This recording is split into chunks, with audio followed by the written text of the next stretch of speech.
I'm Spear Bear. Yeah, Perfect Dark. That's what we're playing. There we go. Right into the action. Okay, I think you're KGB. Cap him. Cap him. Ah. Yeah, you're KGB. Okay. What is even? Oh, are we fighting each other? Oh, okay, Yeah, I see this. Oh, you're just a henchman. You take one shot. Oh my god. You know, even the death sequence is a lot like James Bond. James Bond. No. Like, there are a lot of similarities between this and James Bond. I mean, like, the most of which is, you know, obviously the 3D gunplay, the way that the, you know, the gun is controlled and the kind of stuff. But also, if you listen closely, like, the music is very reminiscent of a James Bond game. You know, I feel like they're using a lot of the same instruments, a lot of the same strategies. Yeah, exactly.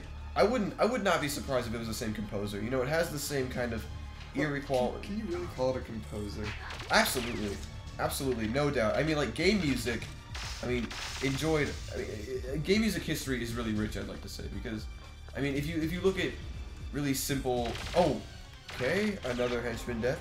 Well, I mean, look at, like, Atari, the early Atari, all you had was, you know, the most basic bleeps and bloops. You know, really nothing. I mean, they even had music. It was, yeah, no, it was mostly sound effects. There was no music, and so you grow and you develop, and then we get to things like Nintendo 60. I mean, not Nintendo 64. NES with its you know, cool chiptune type stuff. And okay, this is not even fair. All right, and you get the cool chiptune type stuff, and you move into this where you can actually have real music. You know, like we explored in the WWF Let's Play. Oh god, that was yeah, that was awful.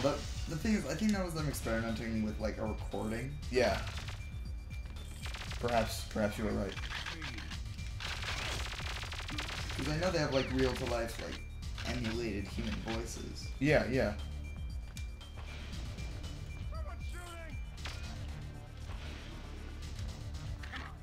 But I don't know, like how similar can we say these are?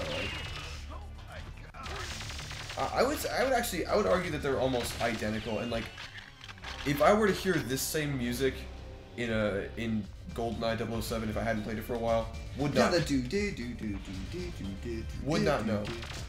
Like even that, like you hear it. I know you do. You're a musical person. Exactly. And like even you know, musically, theoretically, it's still like the exact same thing. They're using all the same modes. You know, they're probably even using the same key signatures. I know they're using the same time signatures, and that's all set up in a row. And you know, either it's a really authentic ripoff, or it's just you know, like the same guy. Oh yeah, you should explain to our lovely viewers about your theory concerning you know. Do I know? Oh, like just like okay. Well, this is really interesting. Children, gather around. Okay, all right. Well, all right. Basically, what I mean when I say modes, when I say they're probably using the same modes and stuff, it's just like modular composition is something that ooh, that guy's kind of cool looking. Modular composition is something that I like to do a lot. Where in like when you take a mode, it's basically like a preset. Well, they're kind of Greek, and they're a preset way that preset intervals between notes in a scale. They give it a certain feel or like a distinction from each other. There's like 7 main modes. There's Mixolydian, Phrygian, Dorian, blah blah blah, Ionian, Aeolian, yeah, all these different kind of modes, and they all have a different, really distinct flavor and timbre to them, and you know, they all sound really nice. And so, I would, well, not like Locrian mode sounds awful in my opinion. Locrian mode, some examples. The Simpsons theme song is written in Locrian. A lot of heavy metal is written in Locrian, and it's based around a 7th. And I know this might be flying over a lot of people's heads, but it doesn't sound very good in my opinion. And like the way this guy uses the music, it's like it fits just like a puzzle piece, and it's just what you'd expect from a James Bond type. You know, it's perfect. It's spot on. I could, like, as far as music goes for this, for the era, 10 out of 10. Could not get better. It's so atmospheric. It puts you right in the middle of the action. And, you know, from a musical standpoint, that makes it for me. I mean, sure, the game mechanics are also really good. They're really, really nice, you know, even though they're probably not doing anything new if it came after 007, but I know they're making more 007 games, but I'm really not sure if they're, you know, really that good. I really like Nightfire a lot. Nightfire was, the pinnacle in my opinion. You think so? I I really would, I would support that. I think that was, I really enjoyed that one. I think also that people give too much credit to GoldenEye. I didn't think it was anything particularly. Yeah, I mean, like, my exposition to first-person shooters was definitely Wolfenstein. Wolfenstein was my very first, like, first-person shooter. I thought that was, like, what I compared everything else against. Then when I got GoldenEye, I really liked it. And, maybe it did have a lot of hype. Maybe, I mean, I don't think there's really an argument for that. I think it was, like, it really laid the groundwork for every first-person shooter to come thereafter, even if, you don't think it was very good. If you didn't think it was very good, that's fine, but, like, it definitely influenced. It's like the Beatles. Like, I don't really like the Beatles, however, I'm really hard-pressed to try to deny all their musical influence they've had over the, the same thing with the Bible. Like, maybe I don't like the Bible or whatever, but that doesn't mean that it didn't completely influence every piece of writing that came after it in some way. And how people's minds work. Exactly. Like, no, it doesn't matter if you think something is good or not. Like, influence is something that's not negotiable. Like, if it had influence, then it had influence, and there's really no way getting around that. If you didn't like it, that's fine. But there are some things that are just so powerful, and so they consume the zeitgeist of a generation that you have to admit that even though it might have been either poor quality or maybe overhyped, it was not unrecognized, and it did not have an impact. It definitely did have an impact. Wow. I couldn't have said that better. That was really good. Thank you very much.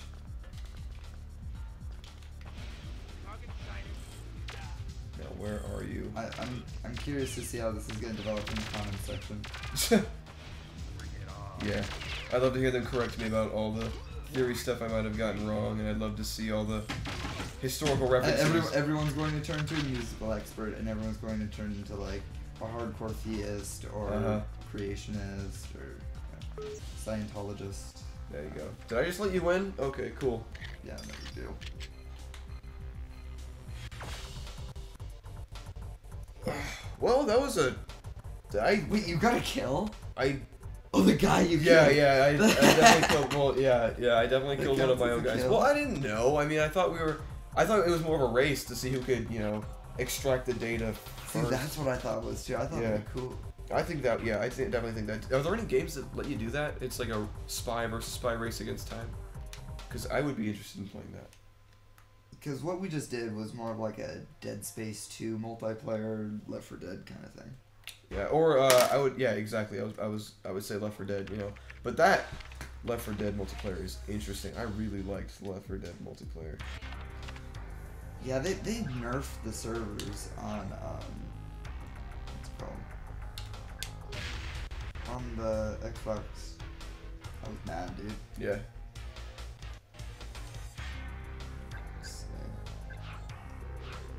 I think that about wraps it up. I think that wraps it up too, Scotty. For our Let's Play section on Perfect Dark. Final thoughts regarding the game. I wasn't really focusing on the game this time. I was thinking about what you said. Yeah. Yeah. Well, I do like to try to provide interesting topics of thought and topics of conversation. Go out and get some coffee, talk about this more in depth. Yeah, probably. Well, I'd love to hear what our viewers have to think about it. So if you have anything you want to add or if you want to correct me. Also, video responses. We want to encourage those. I want to meet the viewers. Yes. So if you have any cool video responses you want to give us, or just any thoughts about Fireside Chaps. Send us a message, leave comments. We're gonna be very active on the page. I mean, like, even if you're like recommending good music or like books to read, I don't know, stuff that contradicts the philosophy we're preaching here. Love to hear it. Also, suggestions for games would be nice. That's always welcome. So download links to ROMs. Definitely would be a step in the right direction. So, thanks guys for your viewing, and this is the Fireside Chaps signing out.